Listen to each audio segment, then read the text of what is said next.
morning, everyone. First of all, I would like to thank the examiner and the audience for giving me the opportunity to present my seminar today.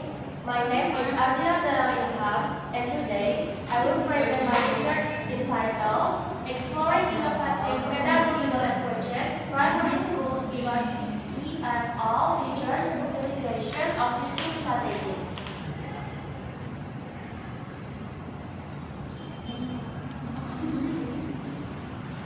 Okay, so first topic is about background.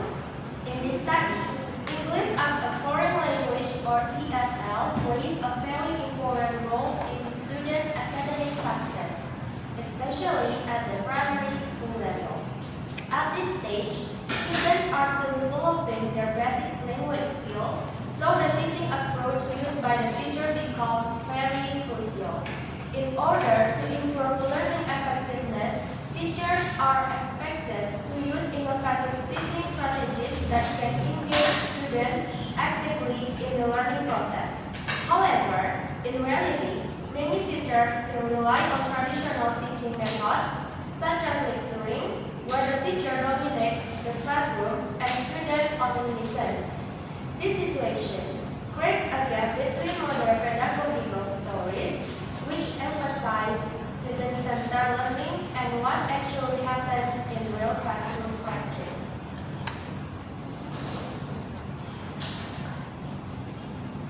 Next is problem statement. There are 4 problem statements. The first one is innovative strategies are not implemented optimally in EFL classroom. This means that even though these strategies are already introduced in the curriculum, teachers still face difficulties applying them effectively. Second, learning activities are still teacher-centered, which limits students' opportunities to participate actively. Third, students' English learning outcomes remain relatively low. And lastly, teaching strategies are not fully adapted to students' learning needs, meaning that different learning styles are not properly accommodated. And next is research objectives. There have 3 research objectives. This research aims to first is identify the teaching strategies used by primary school EFL teachers. Second,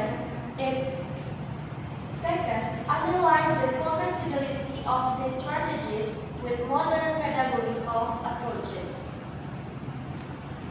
And last is evaluate the challenges and benefits of implementing innovative teaching strategies.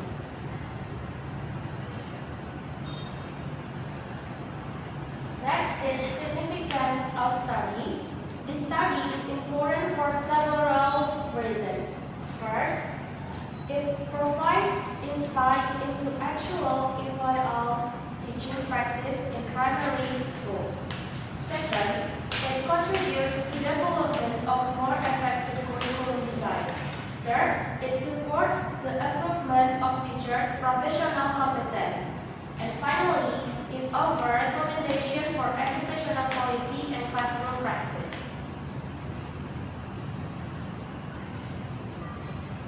And next is literature review or innovative strategies.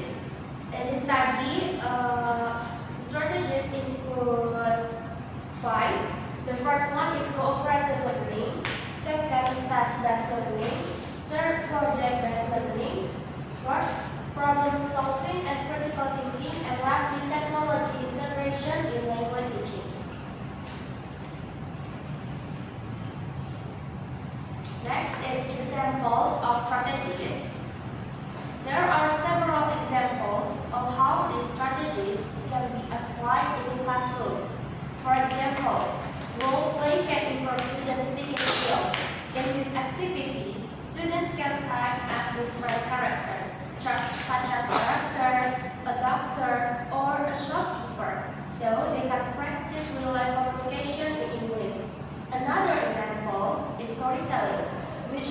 develop students' vocabulary and listening skills because students are exposed to meaningful language input.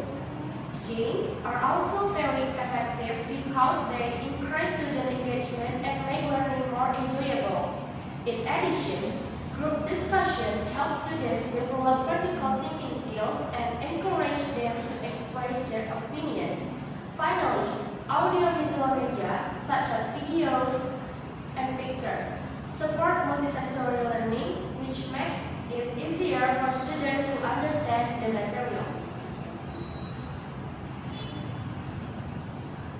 Next is challenges in implementation. Several challenges affect the implementation of innovative strategies.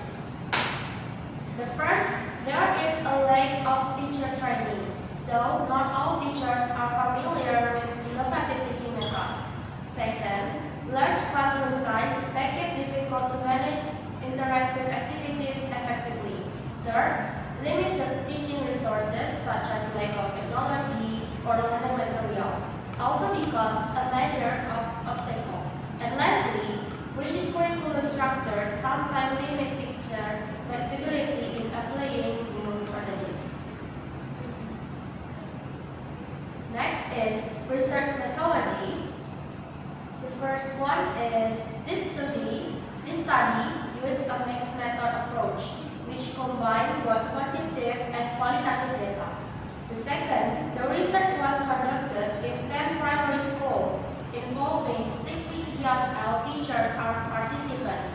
And last is this combination of method allows the researcher to obtain more comprehensive and reliable data.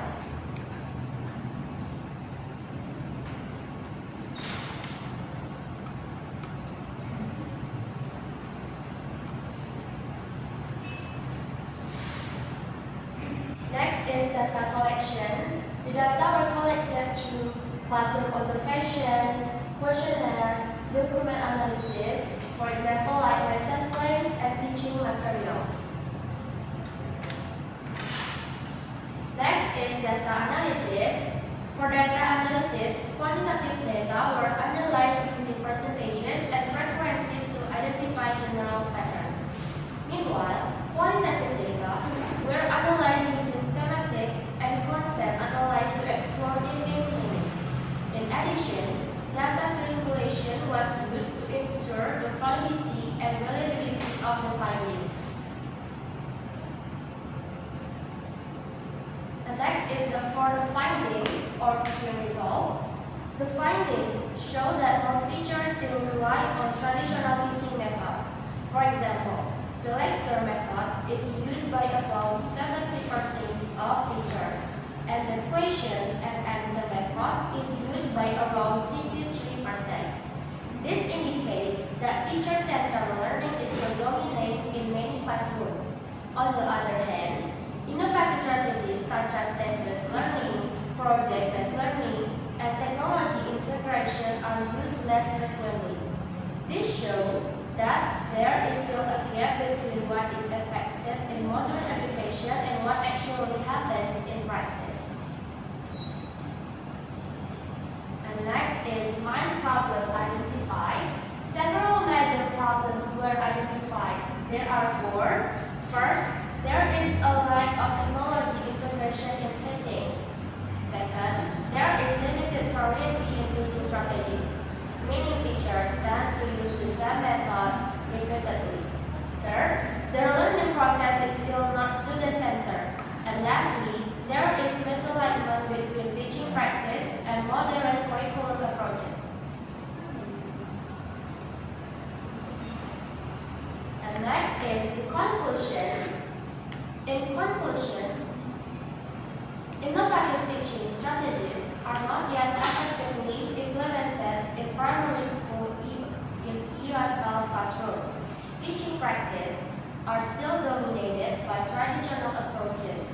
As a result, the quality of EFL learning outcomes needs improvement. Therefore, a transformation in teaching approaches is necessary to create more effective and engaging learning environments. And next is Recommendation. Based on these findings, several recommendations are proposed. First, teachers should receive continuous professional development to improve their teaching skills. Second, technology should be integrated into language learning to support more interactive teaching. Third, educational facilities and learning resources need to be improved. And finally, educational policies should be reformed to support the implementation of innovative teaching strategies. That is all for my presentation. Thank you very much for your attention. I will be